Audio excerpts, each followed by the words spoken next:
இன்ஷா அல்லாஹ் அவங்களுடைய பேச்சாற்றலை அறிவுறுத்துவாங்க. அடுத்ததாக சூரத்துல் மாணவர்கள் முஹம்மது சஃபான் இன் ஜாஹித்.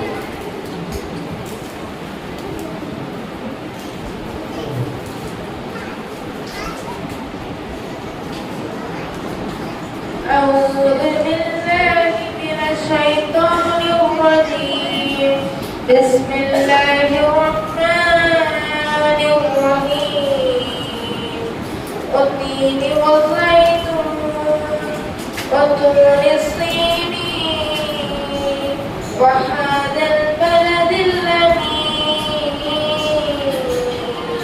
لقد خلقنا الإنسان في أحسن تقويم ثم رددناه أسفل سافلين إلا الذين آمنوا وعملوا الصالحات فلهم أجر غير ممنون.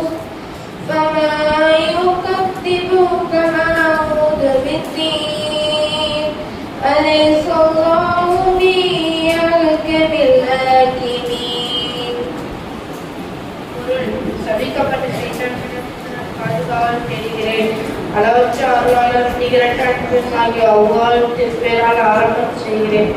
அத்தியின் மீதும் ஒளிவத்தின் மீதும் சத்தியமாக, சினாய் மலையின் மீதும் சத்தியமாக, மேலும் அபயமளிக்கும் இந்த நரகத்தின் மீதும் சத்தியமாக, தினமாக மனிதனை மிகவும் அழகிய அமைப்பில் படைத்தோம். பின்னர் அவன் செயல்களின் காரணமாக அவன் தாழ்த்தவர்களின் தாழ்ந்த அமைப்பில் படைத்தோம். அவர்கள் நம்பிக்கை கொண்டு செயல்களை செய்தார்களோ அவர்களுக்கு என்று முடிவில்லாத நற்கூலி உண்டு. எனவே இதற்கு பின்னர் நியாய தீர்ப்புகளை பற்றி நம்மிடம் எது பொறியாக முடியும்? அல்லாஹ் தீர்ப்பு செய்வதில் எல்லா மீதும் மேலாகி தீர்ப்பு செய்வதில்லையா? அஸ்ஸலாமு அலைக்கும் வரஹ்மத்துல்லாஹி வபரகாத்துஹு.